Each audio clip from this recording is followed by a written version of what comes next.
Hi everyone, my name is Anastasia and welcome back to my channel. It's getting more and more dark in this time of the day. It's 7:30 a.m. currently. So yeah, sorry for the lights, but it's the only time when I can make videos, so I hope you understand. So today it's a very exciting topic for me because I'm gonna share my first impressions about Argentina. Yes, I finally went to Argentina. So after living in Chile for 6 years and being so close to Argentina, I finally convinced my family that it's time to go and explore a little bit further than Chile. And we went to Argentina for 2 nights. Not a lot, but I did get my first impressions that I want to share with you. Now that I live in Pucón, I'm very close to the border with Argentina. It's only like about 1 hour from Pucón to get to the paso that is called Mamuil Malal. And there you get a border. So first of all, because I already have my Definitiva, nobody even asked me about my Russian passport or any visa situation, nothing. Even though Russia doesn't have the visa to go to Argentina, you can just go there for 3 months as a tourist. But yeah, I was surprised nobody asked me about my passport. I went there with my Definitiva, they checked it, they checked all the documents for the car, that our kids are our kids and nothing else. The first impression was not very good because if you have ever been to Mamuil Malal, you know that you go in Chile and on the Chilean part you have very nice paved road. And as soon as you cross the border, the pavement is just gone and it's a gravel road. I think they are making something about this road, but yeah, like the really first impression that you get is like, oh, where's the road? It ended. So yes, that was so. But then, oh my God, don't even know how to explain it. It's like a completely different world, okay? So imagine you go in Pucón, you have like this forests, everything is green, you see lakes there, in between the trees you have mountains that are also green, and you see like a little bit of this volcano, Lanin that is called, and you see like a bit of it, but it's not that amazing of a view just because it's so close. So you're like, oh, small volcano, Villarrica looks so much better. But then you get on the Argentinian side and oh my God, first of all, the volcano looks just majestic from their side. So the volcano stands right on the border of Chile and Argentina, but in Argentina you get a little bit lower. So when you see this volcano, it's just like, wow, it's ginormous, it's ginormous and it's stunning.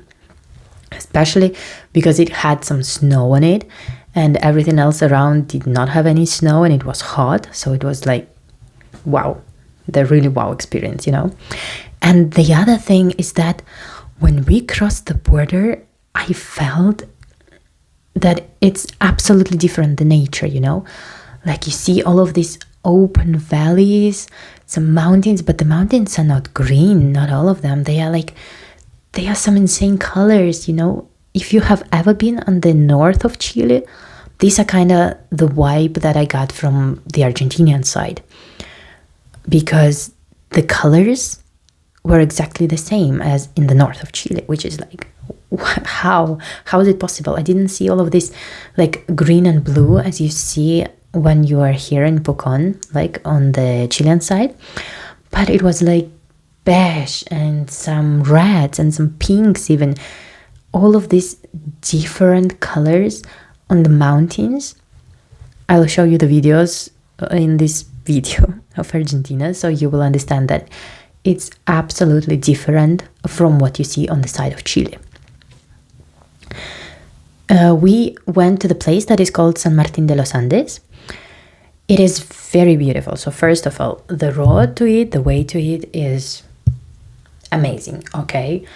The nature, I loved it. I loved all the views. It felt so big, it felt so spacious going there.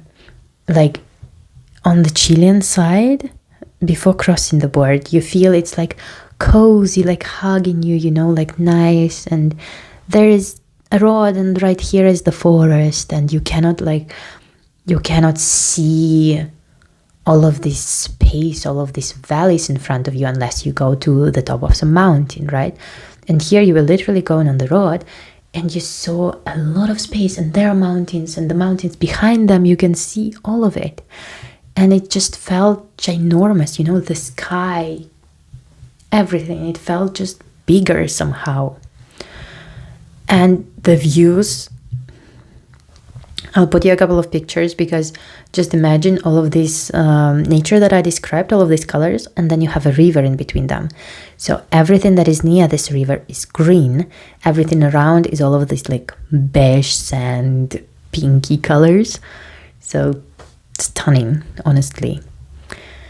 And then we went to San Martín de los Andes. So I kind of expected it to be like Pucón, or a little bit maybe smaller than Pucón. Well, yes, the size is kind of the same. But first of all, the access to the lake that we have and that they have is very different. The lake that they have, it's more like a mountain lake, so you get like a little bit of access where you have beach and boats all together. So I don't know if it's really clean to swim. Like, it wasn't that hot for us to consider it anyway. But yeah, if you know that if it's clean or not, because there are like boats and people on the beach right next to each other. So you have like this pretty small space, but then the road goes up and you cannot go down to the lake anymore. So the lake is big, but the space that you get to access it is pretty small, considering the size, right? And then, yes, near the San Martín de los Andes, everything was super green, I guess because of the lake, right? And the city itself, it felt really nicely, you know, really cozy, homey-like. And it felt like, I don't know, like they were trying maybe to do something European, you know, obviously. Like when Europeans came here and they built all the cities, like, I understand. But it feels like even in the modern time, they're trying to keep the vibe. Because you get a lot of like style and names coming from Europe. And the other thing is the architecture. The architecture I found, I don't even know if there is like unique Argentinian architecture there in San Martín de los Andes, but just imagine like a cozy little village somewhere, maybe in France or Germany. That's the vibe that you get. The architecture is super beautiful. You can tell that all of these houses, they are ready for winter, they're ready for snow. That's how cozy they look, you know. And yes, because it is snowing there. So the beauty of San Martín de los Andes is that you can do there like year round all kind of sports, right? So you have mountains, you have hiking, you can go sailing, you can go cycling, canoeing, and then in the winter you have ski, snowboarding, right? Because it's snow there. So here in Pucón we don't get snow unless you go on top of the mountain. That is also another difference. And there I think it's gonna sound maybe offensive for someone, but it felt more like Russia for me. Like, first of all, the whole vibe of the city, it gave me like kinda maybe Kaliningrad, you know, like this European part of Russia that we have, kinda like that. And also, they have a way more plants that we have in St. Petersburg than here in Pucón, which is also weird. I mean, it's 3 hours, the difference. But there I could see the birch trees, and I could see like this, I don't know what they call, but in Russian they're called rябina, and I never saw them here. And yes, like the nature in Pucón is pretty similar to the one that I had in St. Petersburg. Obviously with a lot of changes, but pretty similar. We have like, I don't know, maybe 70% of the same plants. So you know, it feels nice, it feels really homey for me. But there I saw like the absolutely typical Russian trees growing that I didn't see here in Pucón. So it was mind-blowing, honestly. And another thing is that people in Chile, I feel, are a little bit more open, maybe in their facial expressions. In Argentina, it felt a little bit more like Russian, you know, like all of this. How they say cold faces, but I don't know. I mean, I talked only to personnel, the ones who sold us stuff, so, you know, I can't really tell anything to you about the Argentinian people, but yeah, it felt more like home to me. That is so weird to say. But yes, please don't get upset if you're from Argentina and you don't like Russia, but that's just the feeling that I got. So another thing I noticed is that there are a lot of old cars, you know, like these vintage cars on the streets, and with the architecture combined, they look just like coming from the pictures. Beautiful, just beautiful. Another thing I felt is that people crossing the street here in Pucón, they're more confident crossing the street, thinking that the cars are going to stop. In Argentina, I felt like people are more conscious about it. They're like, oh, are they going to stop? Are they not? And a lot of cars really don't stop on the crossroads.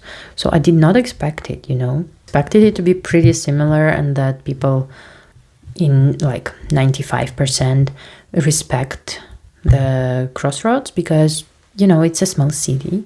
You're supposed to go there like relaxed and slowly and everything, not running for your life on the streets. But yes, and we were also more conscious there about crossing the streets as well. Another thing that I noticed is that streets are bigger, they're wider. So here in Pucón we have a lot of streets that is only like one way, right? So they are pretty small, they are cozy. There in San Martín de los Andes, they are wide. I also missed that a tiny bit because, you know, in Russia, especially in St. Petersburg, streets are wide. And yeah, it was also pretty weird to see that. Another thing that I noticed is that population is mostly older than in Pucón. That is another thing, like there were not as many children as you would expect here. And let me just continue the things that I noticed. So more playgrounds. I wouldn't say better playgrounds, but definitely more of them. And elder population, like I said, and a lot of Pilates classes. Like, surprisingly, we were just walking on the street in the city and there's like, oh, Pilates here, Pilates there, like everywhere. Another thing that I noticed is that bookstores.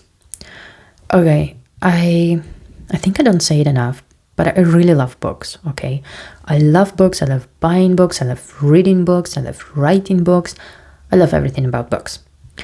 So in Russia, we have so many bookstores and the books are relatively cheap. And you can buy 5 books in Russia for the same price as 1 book in Chile. Imagine. The same quality, the same language, everything, but this price. And we have ginormous bookstores. We have bookstores that are open till 11 p.m. We have bookstores that have books like in many languages. You know, it's just so many bookstores.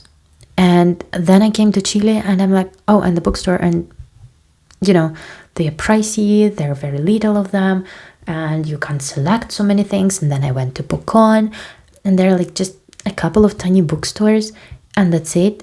And you know, they're not open on Sundays when I usually want to buy some books. So it's a pretty sad situation, I'm not gonna lie. So I buy most of my books in Amazon. But yeah, then I went to San Martín de los Andes and oh my god, while I was walking down the streets, I saw at least 3 bookstores that were packed with books. And I mean it, they didn't have space on the shelves. That's how many books they had. And did I buy some? Obviously I did. I mean, of course. They also had some amazing books for my kids to study. So yeah, of course I bought some books, but just the fact that the size of the cities is pretty similar, but they have way more bookstores. I'm sorry. Another thing that I really loved about it is in San Martin de los Andes is the museum that they had. My kids, when they saw the pictures of the museum, and on the pictures you can see like the skeletons of dinosaurs, they're like, I don't care about anything else. Like, you want to see your nature, do your thing, mom, but we want to go to that museum. So yes, a really good museum in a relatively small city is also hard to find. So I'm really glad that they have it. But yeah, going back to my first impressions, the thing that surprised me the most is that, like, let's call it the obsession with mate is real. I thought when Chilean people were talking about like, oh, these Argentinians drinking mate all the time, they were like exaggerating, you know, because like, who's gonna drink something all the time? But I'm sorry, guys, if you're Argentinian, but you are drinking mate all the time. Like, we went there in Argentina, and I see on every single stop sitting somebody with mate, people walking with it. They are selling like all kind of accessories for it. There are even special bags to carry your thermo and a mate cup in it. And then on the streets, you literally have like vending machines selling you hot water for mate. And then you go like to the beach and they have like these signs, hot water here. Like, what? And then the craziest thing is that we were going on top of the mountain by car, right? So we are going by car on top of this mountain, and you see a bunch of cars who stopped on the side for the view, I guess, and every single person from this car was drinking mate. Every single one of them. So yeah, I need to try it. I don't know what's the hype all about, but I need to try it, you know, because if I don't try it, I will never know. But that was surprising. That was very surprising. Okay, I'm not going to tell you about all the places that we saw in Argentina, but yes, these are my first impressions. Let me stop right here because I think I can talk about it for hours. That's how many things we did, you know, in these 2.5 days. But yes, these are my first impressions, and if you want to have a video with the places that we visited while we were there, please let me know. Of course, I will talk about it, show you the videos and photos and everything, not a problem. And look at that, the sun is going out. How nice is that? So if you have any questions, feel free to comment, and thank you so much for watching. I'll see you next time.